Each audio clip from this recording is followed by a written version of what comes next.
Hello दोस्तों, नमस्कार।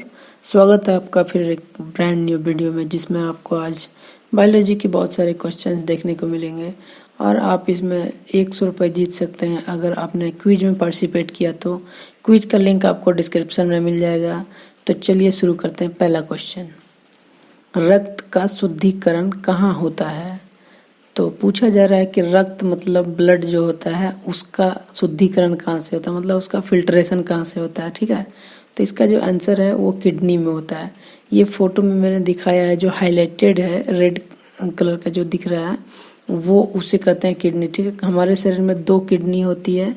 ठीक है, और किडनी खून में मौजूद टॉक्सिक या फिर जो विषैले पदार्थ होते हैं, विषैले तत्व होते हैं, उसको छान कर साफ करता है।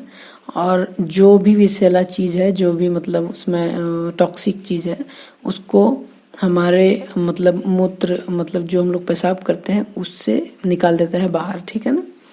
रक्त के कणों का जीवन जो है, मतलब हमारे शरीर में जितना भी ब्लड है उसमें जो भी कण है उसका 90 से लेकर 120 दिन तक का उसका जीवन होता है। ठीक है ना, मतलब हर 3 महीना से लेकर 4 महीना के बीच वो फिर से नया ब्लड बन जाता है। ठीक है ना। मनुष्य शरीर में करीब 5 से लेकर 6.5 लीटर खून होता है हर आदमी के शरीर में। ठीक है ना। चलिए अगला क्वेश्चन देखते हैं। मानव शरीर में खून का शुद्धिकरण की प्रक्रिया को क्या कहते हैं? मतलब जो फिल्ट्रेशन होता है उस प्रक्रिया को क्या कहते हैं? तो इसका जो नाम है वो है डायलिसिस। ठीक है, आप लोगों ने बहुत सुना होगा कि डायलिसिस हो रहा है, इसका डायलिसिस हो रहा है, उसका डायलिसिस हो रहा है। तो उसका जो है डायलिसिस करने के लिए देखिए मशीन लगाया गया है।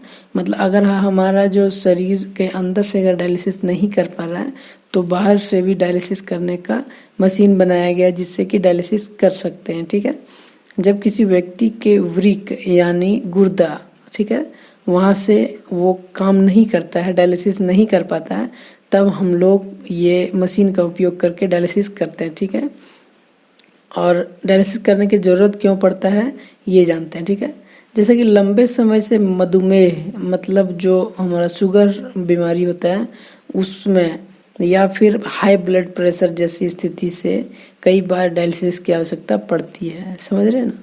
मतलब अगर किसी को शुगर है, बहुत सालों से है, 10 साल से, 5 साल से, तब उसको डायलिसिस की ज़रूरत पड़ेगा। या फिर जिसको हाई ब्लड प्रेशर रहता है उसको डायलिसिस का ज़रूरत पड़ेगा। ठीक है, चलिए अगला क्वेश्चन देखते हैं। रक्त में लाल रंग निम्न में से किसके कारण होता है? लाल रंग किसके कारण होता है? इसका जो आंसर है वो है हीमोग्लोबिन। ठीक है ना, मतलब हम लोग का ब्लड लाल कैसे होता है, वो हीमोग्लोबिन के कारण होता है। ठीक है, जिसको हम लोग, अब हीमोग्लोबिन होता कहाँ पे है, तो ये आरबीसी के अंदर पाया जाता है। ठीक है, और अब कितना होता है इसका मात्रा, तो वो होता है महिला में 12 से लेकर 14, और पुरुष में जो है मतलब हम लोग लड़कों में होता है आपका 14 से लेकर 16, मतलब महिला के मुकाबले ज़्यादा होता है हम लोग के शरीर में। ठीक है, इसीलिए महिला थोड़ी सी कमज़ोर होती है। चलिए अब जान लेते हैं कि हीमोग्लोबिन को ज़्यादा बढ़ाने मतलब संतुलित रखने के लिए कौन कौन से आहार की ज़रूरत पड़ती है। तो देखिए ये बहुत सारे आहार मैंने दे दिया है।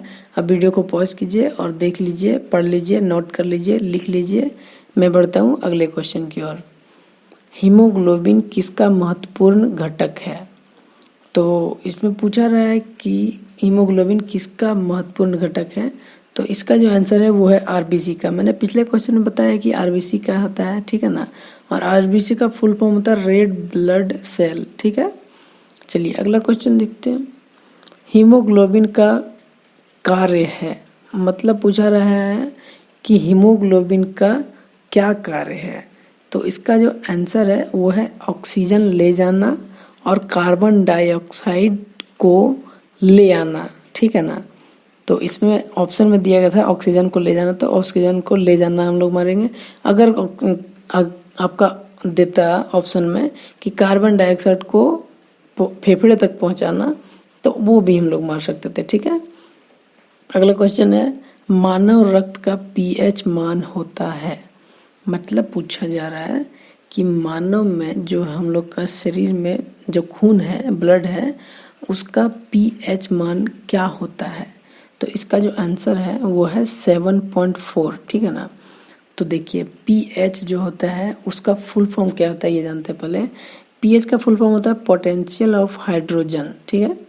अब जान लेते हैं पीएच कैसे मापते हैं, किसका कितना होता है। तो देखिए पीएच अगर 7 से ज़्यादा होता है, मतलब 7 से ज़्यादा, 7, 8, 9, 10, 11, 12, 13, 14, ठीक है, तब ये बेस है, बेसिक है, ठीक है। और अगर 7 से कम है, मतलब 1 से लेकर 7 के बीच है, तो उसको कहते हैं एसिड, ठीक है। और 7 पे है तो वो न्यूट्रल होता है, जो कि प्योर वाटर का आपका न्यूट्रल होता है। और बाकी जितने भी चीज़ यहाँ पे मेंशन किया गया, अगर आपको बढ़िया से पढ़ना है तो वीडियो को पॉज कीजिए और पढ़ लीजिए। मैं पढ़ता हूँ अगले क्वेश्चन की ओर। उपस्थि तथा हड्डियों के निर्माण और स्वपोषण में आवश्यक तत्व होता है, ठीक है। तो इसका जो आंसर है वो है कैल्शियम, ठीक है। लेकिन एक वर्ड यहाँ पे दिया गया था उपास्थि, ठीक है। उपास्थि का मतलब क्या होता है। तो देखिए उपास्थि जो है वो मानव शरीर एवं अन्य प्राणियों में पाए जाने वाले लचीला संयोजी उत्तक है। मतलब लचीला संयोजी उत्तक को उपास्थि कहते हैं, ठीक है। अब जान लेते हैं कि मानव शरीर में कितना कैल्शियम होता है, ठीक है। तो कैल्शियम का जो वो है 1.2 से लेकर 2.5 पाउंड तक कैल्शियम हम लोग के शरीर में रहता है, ठीक है। अब जान लेते हैं कि कैल्शियम का कौन कौन सा खाना खाने से हमें कैल्शियम ज़्यादा मिलता है। तो देखिए यहाँ पे बहुत सारा दे दिया है मैंने। अगर आपको पढ़ना है तो आराम से वीडियो पॉज कीजिए और पढ़ लीजिए। मैं बढ़ता हूँ अगले क्वेश्चन की ओर। टाइफाइड से शरीर का कौन सा अंग प्रभावित होता है। तो आपको पता है कि टाइफाइड एक बीमारी है और उसमें कौन सा अंग प्रभावित होता है वो हम लोग को जानना है, तो ठीक है। तो इसका आंसर है आंत। देखिए आंत का मैंने फोटो दे दिया है और इस फोटो को आप आराम से देख लीजिए, जूम करके दिखाया गया है। और इसमें आंत जो है टाइफाइड से आंत प्रभावित होता है। और मैंने अब पूछा था पिछले वीडियो में मैंने बताया था कि आंत का जो है लंबाई कितना होता है। तो आपको कमेंट में बताना है कि आंत का टोटल लंबाई कितना फीट होता है, ठीक है। मैं बढ़ता हूँ अगले क्वेश्चन की ओर। निम्नलिखित की कमी से एनीमिया रोग होता है। मतलब कौन सा जो इसमें ऑप्शन दिया गया है उसमें से कौन से के कमी से एनीमिया रोग होता है। तो इसका जो आंसर है वो है लोहा। लोहा का मतलब आयरन, ठीक है। तो और आयरन के कारण एनीमिया रोग होता है। और भारत में हर साल 1 करोड़ जो रोग होते हैं वो एनीमिया से होते हैं, ठीक है। ये भी याद रखिए, क्वेश्चन में पूछ सकता है। अगला क्वेश्चन है, सीमेंट और अस्थियों दोनों में विद्यमान तत्व है, ठीक है। मतलब सीमेंट जो हम लोग घर बनाते हैं सीमेंट से, उसमें, और हड्डी में, दोनों में कौन सा तत्व पाया जाता है। तो ऑप्शन दिया गया है कैल्शियम, फास्फोरस, नाइट्रोजन, सिलिकॉन। तो इसका जो आंसर है वो है कैल्शियम। मतलब कैल्शियम हड्डियों में भी पाया जाता है और आपका सीमेंट में भी पाया जाता है। तो अब जान लेते हैं कि सीमेंट के बारे में। तो सीमेंट में देखिए 4 एलिमेंट पाए जाते हैं, जिसमें कि आपका मेनली होता है कैल्शियम, सिलिकॉन, एल्यूमिनियम और आयरन, ठीक है ना। चलिए अगला क्वेश्चन देखते हैं। किस अम्ल के मांसपेशियों में जम जाने के कारण मनुष्य को थकान महसूस होती है। तो आपको पता है कि आदमी बहुत चलता है या तो बहुत काम करता है या तो कुछ भी करे तो वो थकता है, लेकिन क्यों थकता है तो वो आपको आज पता चलेगा कि एक एसिड है उसके कारण थक जाता है, ठीक है। उसके कारण वो थक जाता है। तो जानते हैं कौन सा एसिड। तो इसका जो आंसर है वो है लैक्टिक एसिड, ठीक है। अगर हम लोग दौड़ते हैं या फिर चलते हैं ज़्यादा देर तक तो लैक्टिक एसिड हमारे उस जगह पे जम जाता है जहाँ पे हम लोग का मांसपेशी बहुत ज़्यादा कार्य करता है, लगातार एक ही तरह का, ठीक है। तो आप जानते हैं लैक्टिक एसिड का सूत्र यहाँ पे दिया गया है, केमिकल फॉर्मूला, जिसका है कि C3H6O3, ठीक है। इसको लैक्टिक एसिड कहते हैं, ठीक है। अगला क्वेश्चन है, मानव शरीर के निम्नलिखित अंगों से कॉर्निया किसका भाग है, ठीक है। तो इसका आंसर आपको पता होगा कि इसका आंसर आँख है, ठीक है।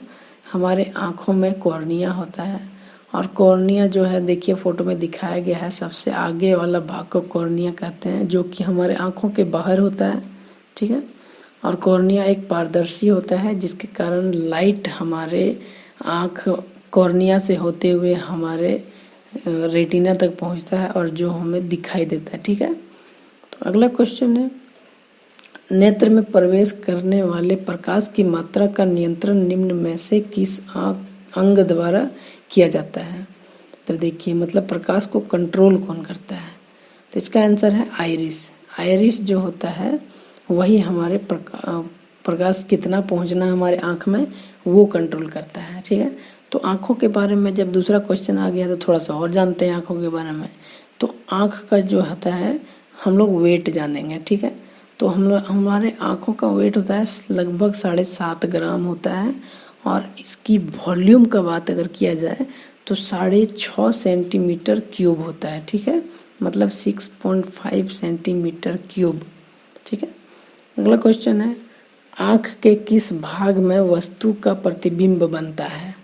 मतलब ये भी क्वेश्चन आता है, बहुत बार आता है। तो देखिए आपको पता होगा कि आँख का सबसे पिछला भाग जो होता है जिसको रेटिना कहते हैं, उसमें बनता है हमारा आँख का जो चित्र है, ठीक है, पिक्चर। और देखिए उसको जो होता है वो पर्दा के टाइप का जैसा होता है जिसमें आपका पिक्चर बनता है और हमें दिखाई देता है, ठीक है। अगला क्वेश्चन देखते हैं, त्वचा का रंग किसके कारण होता है। तो देखिए बहुत लोग गोरा होते हैं, बहुत लोग काला होते हैं, लड़के तो अक्सर काले होते हैं। चलिए इसमें जानते हैं कि क्यों होते हैं, किसके कारण होता है। तो इसका जो आंसर है वो है मेलानिन, ठीक है। मेलानिन के कारण लड़के अक्सर काले हो जाते हैं, लड़कियां गोरी रहती हैं क्योंकि लड़कियां हमेशा घर के अंदर रहती हैं, लड़के बेचारे दिन भर काम करते रहते हैं। और आपको पता है कि दिन भर अगर काम करेगा तो हमारे शरीर को यूवी रेज से प्रोटेक्शन देने के लिए हमारे शरीर खुद ब खुद मेलानिन का ज़्यादा प्रोडक्शन करता है, जिसके कारण हमारे त्वचा काली हो जाती है, ठीक है।